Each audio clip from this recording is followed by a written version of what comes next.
Hello friends, and welcome back to my YouTube channel. I'm so very glad that you clicked on this video today to join me in bringing you some amazing bookish content. And as you can see by today's title, and I'm so stinking excited, it is September reading month time, and this is the stack of books that are on my September TBR. Alright guys, so as you can see, I have my matcha latte. If you know me, you know that I've probably had so many of these in some of my videos. It's like my new favorite drink obsession. And then it is pumpkin spice season. Obviously, yes, my apartment does not have the fall decor yet, and my nails do not have the fall colors. But it is pumpkin spice season. It is September 3rd, Sunday, the 3rd day of September, and that is so exciting. We're getting closer and closer to the first day of fall, and so I thought make a matcha latte because, you know, we're still kind of in the summer, but then add a little pumpkin spice creamer, a little cinnamon dolce syrup, and get yourself in the fall vibes, and that is exactly what I did this morning. And then let's dive into books. So as you can see, this is the stack of books that I have on my September TBR. We have 1, 2, 3, 4, 5, 6, 7, 8 books. And yes, I'm really ambitious, but if you have not seen, and I will link down below, my August reading wrap up, I ended up completing almost 10 books. 2 of those books were audiobooks, so that was really nice. And then if you did watch that video, and please be sure to do so because I thought it was very good, I had 2 books that I had not completed. So that would have put me at 10 books. And that was finishing book 3, The Prisoner of Azkaban of Harry Potter. And then I'm about 15% into The Personal Librarian, which I do really like it. It's just kind of a slow burn. It's a read that takes a little bit more time. And so this, I'm just going to tack on to August and slowly work my way through it. That's usually how I do historical fiction. But to dive into the actual books that I will be getting into this month, the very first one, and if you have not seen also my shorts, I will link down below or somewhere here on the screen. I actually gave you a sneak peek to the very first book I will be reading for September. So make sure you go check that out. But now to get into that book, we have her right here. It is Attachments by Rainbow Rowell, and I started it yesterday. I ended up getting to chapter 51, page 182, and so I am over halfway done with this book. I'll definitely finish it today, and that's exciting. 3 days into the reading month, you already got a book done. So when I get this done, I have been tabbing, as you can see, but the reason why I wanted this one is because I finished The Woman in the Library, which is so far my favorite book of 2023. I'll post it here on the screen, and I wanted something that followed a similar line as that. Not that this is a mystery at all, there's any murders in this book, but I wanted something that had 2 stories intertwined. And if you haven't, I'll be sure to link the review of that Woman in the Library review that I did down below as well. But that book basically follows an author writing about 4 characters, so you're getting one side story, but at the same time, at the end of each chapter, there's email chains between the author who's writing about the characters and like a colleague or a fan. And so you're getting 2 stories. Both of them are different, but they're both connected. And to me, that just took that book to the next level. And so I wrote on the forum of the book club that I'm in, and I was given this as a book suggestion, and I'm loving it so far. You're following, basically you could say 3 main characters. There are 2 women who work as journalists and editors at the Courier, I believe is what the business is called. And they're at the newspaper doing their work, and they're emailing back and forth. And now it's almost 2000 in this book, but it's very modern. But I think they just wrote in the time when the internet had just started coming out and whatnot. And so they just got access to emails and the internet while at work. You know what I mean? There's technology now, computers. It's very different for them. So they're just communicating back and forth. But the company is realizing that a lot of people are using it and taking advantage of it. You know, they're doing things you're not supposed to do. And so basically he starts getting monitored, and a guy gets hired to monitor the emails. He finds their emails and doesn't report their emails. Actually starts falling in love with one of the women who is writing the emails. She kind of notices him. So it's this weird thing. And so throughout the book, you're seeing if they're ever going to get together, if they're ever going to meet. That's kind of where it's at. But I'm loving it. I think it's very interesting. I'm definitely rooting for each of the characters. You can definitely feel it's very modern in the sense that you can relate to the characters. The main character, Beth, that's in here, you can definitely relate to her. She's in her 20s, I think 28, so a year older than me, and she's going through it. You know, she's single. She doesn't want to necessarily be single, but she loves her independence. You know what I mean? She's trying to fend for herself and get through life and do all of the adult things. And so it feels very heartwarming to like, no, we're not alone in this, guys. Like we are all in this together. And then the other main character, Lincoln, who is a guy who is falling for her and vice versa, is going through the same things. He's 28. He's living at his mom's house. He doesn't know what he really needs to do. Like, he doesn't want to be single, like kind of the same thing. And then you have the other main character who's actually married and has just gotten pregnant and is deciding and really having a midlife crisis at this point. Like, I can't believe I'm pregnant. I thought my husband wanted to leave me, but he's absolutely in love with me. He just wanted to have babies, and I don't know if I can be a mother. I don't know if I have it in me. So you're just kind of watching these people go through the motions, and it's really nice. And so I'm loving it. Yes, I talked about that way too long. But to dive into the next book quickly, we have book number 4 of Harry Potter, which is the Goblet and Fire. And this I hope to get into. Like I said, I'm listening to book 3 on Audible. I should be able to get this book done. And my goal is to finish all the 7 books in the series and then do a binging movie marathon at the end. Fingers crossed I can get them done by the end of the year. And then I'm kind of going in the order that I want to actually read the books, because that was a little bit of a challenge for me. So this is the order I actually want to read them. So we have Attachments first. That was the first book. Harry Potter will come when it comes. The next book is Elisa Jewell, None of This Is True. And you guys, I was actually recommended this video on my book club. A girl recently read the book, finished it, and loved it. And as soon as I saw the cover, I don't know what it was about it, but as you know, I judge books by the cover, definitely. I wanted to pick it up. And so if you saw my last community post, I'll post it here on the screen, and my Instagram. Go follow me on my Instagram. I'll put the name up here on the screen, and I'll put the post of what I'm talking about here on the screen as well. But to the person who donated this book to Second and Charles after you finished reading it, you are my new best friend, and I love you. And I appreciate you so much. But I went to Barnes & Noble, naive, last week, thinking, I'm going to pick this book up, not knowing it came out on August 3rd. And so all they had was hardcovers. And the hardcovers at Barnes & Noble, you get 28 to 30 bucks. And it's like, I'm just not about to buy it. I don't care if I was recommended. I don't know if I'm going to like it. I'm not about to waste $30 on a book I might hate. And that's just kind of the process I was in. So I decided to go to Second and Charles. I'll wait a year for the paperback. And I walked in, and there was one hard copy in perfect condition on the shelf. And I could not be happier. So basically this follows, I believe the main character's name is Alex Summer. She is a podcast. She's popular. She does true crime. And she meets this woman named Josie Fair. They kind of run into each other. And she starts getting a little bit uncomfortable by Josie, but Josie's story is very intriguing. So she's given her an opportunity to kind of like be on the podcast and get to know her, but she's noting that her life is getting affected. Eventually Josie disappears and her life has been left in ruins, and now she might actually be a victim of the very project that she's been trying to portray on her podcast, which is just different women going through different things, it seems like, based on the synopsis. And so it seems very interesting, like Josie is one way, but really she's not. But what really drew me in is that it says, when a famous podcaster interviews a stranger promising to divulge the story of a lifetime, secrets emerge that threaten to expose the truth of the lives they've both worked to project and protect. And so I thought that was really interesting of the word choicing there, that maybe this main character, Alex, also has something she's hiding, and it's, what is her name? Josie's job to pinpoint it and point it out, and vice versa. And so I'm really excited to get into this. This will be the second book I dive into after I finish Attachments.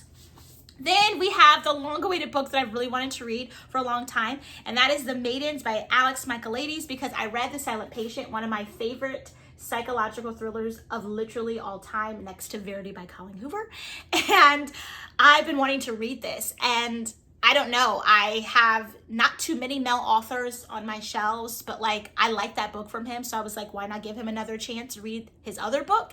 And I've noticed that he doesn't have too many books out, but these are the 2 most popular ones, so I'm kind of going to go with that. But basically this follows a woman named Mariana who believes a professor at the university is a murderer, and she notices that there's a group of women like in a sorority called the Maidens who are kind of obsessed with him. He's super charming, really attractive. Students and teachers love him, but she, for whatever reason, believes he's a murderer, and she's going to do everything in her power to prove that to be correct. And so I just think it's really interesting. I definitely was drawn in by the fact of the really handsome professor, because professors are actually kind of cool. And so I do really like that. And then I also love that this has a lot of Greek mythology in it as well. It's not just an average university campus. It has both of those intertwined, and I want to read more Greek mythology, and so I thought that was super exciting. So I cannot wait to read that next after. Then the next book I want to pick up is I picked up and want to read is Behind Closed Doors by B.A. Paris. And I saw this at Barnes & Noble randomly just browsing. This was not on my list at all in my TBR list on Goodreads. Like, I didn't even know this book existed, but I was walking by those tables that they have and saw this book, and I knew I needed it. And basically this follows the perfect couple. They're newlyweds. He's a doctor? He's an attorney. Like, she has the perfect body. You know, they're just this cookie cutter couple everyone esteems to be. They have money, they're healthy, they're thin, they have the big house, the dinner parties, but something isn't right. Their names are Jack and Grace, and everyone loves them. They want to get to know them, but they're kind of confused why it's impossible to separate the two and why they can't never hang out with Grace. Why can't she grab coffee? Why does she never eat when she makes these elaborate meals? Why is she always so thin? Why does their house have bars on the downstairs windows? You know, why does she never leave the house with anything? It says she doesn't even take a pen with her. And why, you know, so just, you start to believe that maybe behind those closed doors, either he's crazy or she's crazy and he's trying to protect everybody. Who knows what it is, but it definitely drew me in because it made me think of Rock, Paper, Scissors by Alex Finney. I've never read that book, and I do not think that they're the same, but it follows a couple with some type of issue going on. That's psychological thriller book. And so I want to read that one eventually. If you've read it, let me know what you thought. But I picked this one up because even the covers give me the same similar vibes. And so I'm going to read it, and I'll let you know what I think when I get done. Then I decided to dive into The Cruel Prince by Holly Black. Now, I was going to be reading The Wicked Kingdom. I believe that's what it's called, by Carrie Montesquieu, I believe. I'll post a picture here on the screen. Then I was thinking about reading Persephone and Hades, which I can't remember the name of the series, but I'll post it up here too. I have made the executive decision on Living for Books that I will not be reading those books. I do not think the themes that are in those books are something that I feel comfortable reading, nor do I feel like they are appropriate, and nor they are something that I want to have swimming around in my thoughts. And so we will not be reading those books. They will be delightfully gifted to somebody if I do another giveaway. So instead I decided to read The Cruel Prince. I've heard many, many, many, many good things about this book. I believe it's a duology, maybe? Correct me if I'm wrong, but I think it's a duology. And I just wanted to read it. It follows some sisters who are dealing with the youngest and wickedest son of the High King in the high court. You know what I mean? I absolutely love the main character's name, named Jude. I think that is so stunning for a woman. But that's kind of what I gathered from it. The only thing I can say that's a little bit weird and what I don't like about the book is I do judge books by that cover. I think the cover is ugly. I don't even know why I bought it. I think TikTok made me do it. Then the page texture is really coarse, and I don't know if you can tell, but it's really coarse. I don't like that. And then what is up with these weird, like, the first page of the chapter? I don't even understand that, to be completely honest with you. It threw me off, and I was thinking I was reading a fairy tale, because then I looked at the front. I mean, yeah, there's a beetle on the front, but like, I don't know what I was expecting.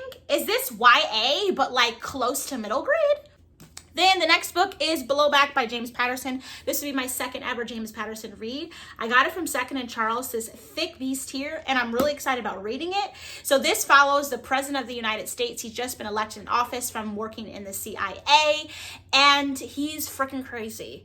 And he's doing things that people are not approving of, but he's the president, and he has two, I believe, CIA agents that work with him and that have been sworn to obviously protect and abide by what the president says, but also uphold the Constitution of the United States and work to protect the United States.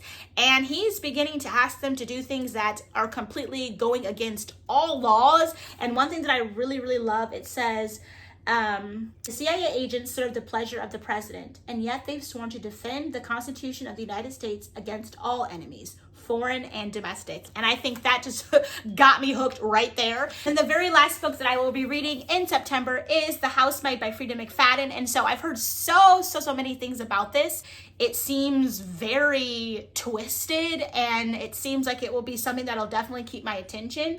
Out of all the books for September, this is the one that I feel like will be the most creepy or scary. So it is the last book that I'll be reading. But I'm really excited about it. And what I really like, it says, but I reassure myself, the Winchesters don't know who I really am. They don't know what I'm capable of. And so from that alone, it lets me to believe that this maid here, Nina, Nina is the mom. This maid, I don't know, I don't see her name quite yet. But it leads me to believe that the maid has a history and a past that's really dark or that's really intense.